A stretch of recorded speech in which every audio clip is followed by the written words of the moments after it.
It's Ashley Bradley with Purpose and Prosper, and today I want to talk about intuitive interviewing. And it might sound like something that I'm making up because I'm pretty sure that I am making it up because it's a style that I've used just throughout my entire recruiting career. And I just recently became aware that, I think that what I'm doing that I thought like just everyone else did it this way is actually something that I'm doing that's unique. So I thought it would be really cool to make a video that brings together the two sides of what I do.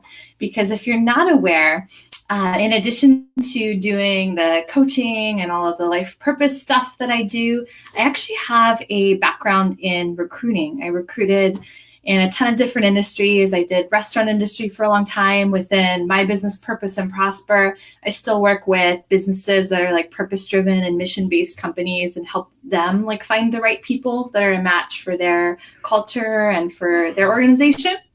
So I do a lot of interviewing, and over the last 6 years as a recruiter, and even more before that when I hired in different industries, I've talked to thousands of people, literally. And what I noticed is that there's this way that I interview that seems to be a little bit different and really connected to that like intuitive side. So I just wanted to put something together for those of you that own businesses, that hire a lot of people in your positions that might benefit. And this is really coming from two places. The first is that I want to start like integrating these two sides, because I'd say previous to this year, I would have never made a video that talked about like intuition and the recruiting work that I do with businesses in one place. But I'm really starting to bring all these different pieces of me together, because I'm realizing that all of that like unique weirdness is what like makes me like really good and great at what I do. And I want to start putting that out there more. And it doesn't have to resonate with everyone, but I know that it's really going to resonate with the right people that are meant to hear it. So the other side of it is one of my clients that I work with in the New York area had asked me in an email, how do I know if the person isn't just good at interviewing? Like maybe these people that I'm hiring are just really great interviewers. How do I know if they are really going to be good and the right person for this job? So I first gave him like the canned like recruiter answer of how to ask like behavioral interview questions. And then I had just come back from some like holistic like business networking event, and I was like, vibing with all these other like spiritual people. And so I'm like, there's a way that you connect with your intuition and that you read between the lines, that you pay attention to your body. And that was the first time that I started to give him these like little tidbits of advice of things that I actually do that have made me really good and in demand for this skill set. So long intro, but that's why we're here. So before you go into an interview, let's say if you're a recruiter, if you're a hiring manager, and some of this you could actually use, I suppose, even if you were trying to evaluate like a company, if you were the one being interviewed, but I'm just going to focus on the person doing the interview.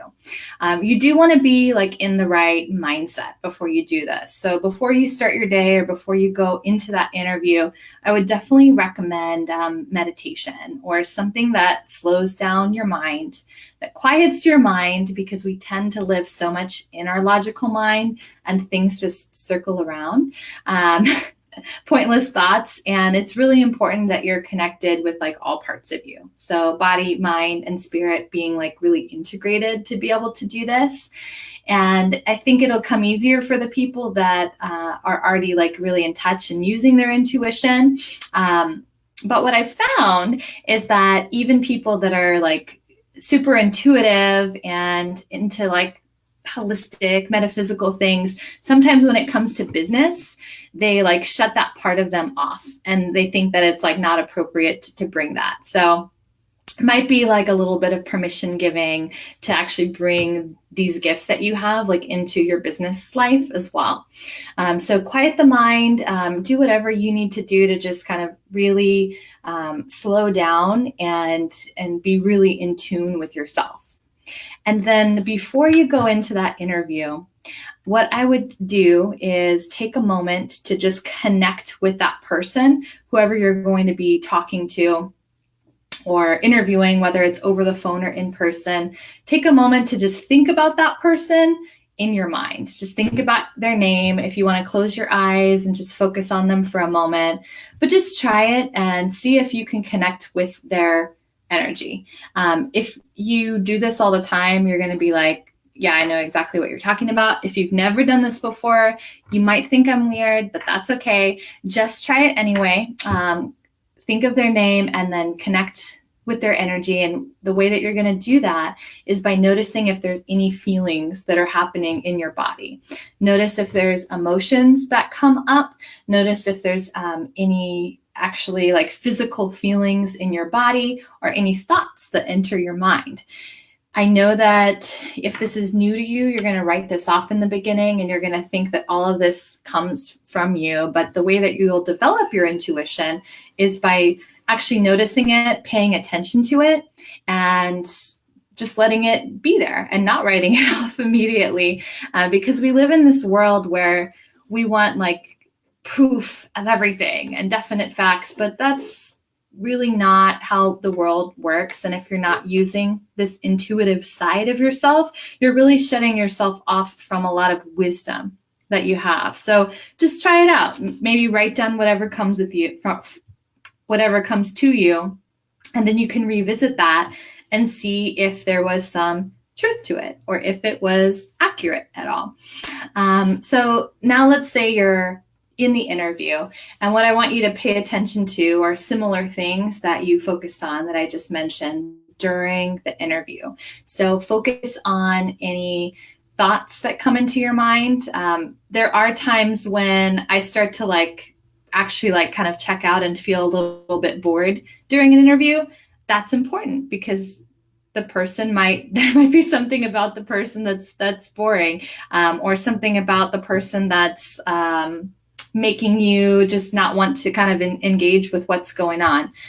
Maybe they're just like really monotone as well. So maybe it's not very intuitive, but what I'm saying is to notice it and not just think that it's your brain being distracted. There's a lot of people that do know how to say a lot of the right things. And so that's when we're going to want to pay attention to what's happening in our body, emotions that come up, thoughts that come into our head, maybe visual images that come up, instead of actually doing the same questions. If you do this like autopilot thing with interviews where you have to just ask the same question to all the candidates, throw that out the window. If you work for a company that makes you do it that way, I'm sorry. But I really think that your intuition will guide you in the direction of discovering and knowing what the right question is going to be. So really engage with that person and listen to them.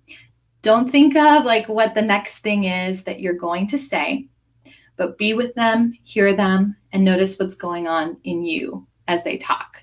And trust that through that, you'll have the right question that comes out of your mouth next. So there is some trust here of really just being present and being in the moment and knowing that the right question will come out of it. What else? And if you actually watch this later and you're not watching it live, feel free to like type some questions to me. Or if you try it, like let me know and I'll go back and type back to you and let you know. So thinking of anything else that might be good tips for you. I would say that after the interview, write down these things that came to you, because I understand that you may want to keep notes like this separate. Maybe you have a place where you can keep all of your notes, but if you are really trying to bring your intuition into this and you're trying to test it and see how accurate it is, you'll want to start to write things down so that, let's say you do hire the person, you can go back and take a look at what you got during the interview, things that might not have been said, but were actually felt by you through talking to them. And you'll be able to start to maybe have some of your own proof on the value that this is bringing. So this could be positive or negative, by the way. We're not just talking about like that gut feeling of a red flag, but just as often I get that gut feeling that there's something really special about a person. So this is used for both the good and the bad and the in-between. So I hope that you enjoyed this. I hope this brings like a new like level of maybe interest for you if you've been doing a lot of interviewing lately and it's been super boring, or if you are building your business and you have a lot of interviews coming up. I hope that this brings you something else that maybe your regular interviews, however those were going, might add. So have a great day, have a great rest of the week, and I'll talk to you soon. Bye, everyone.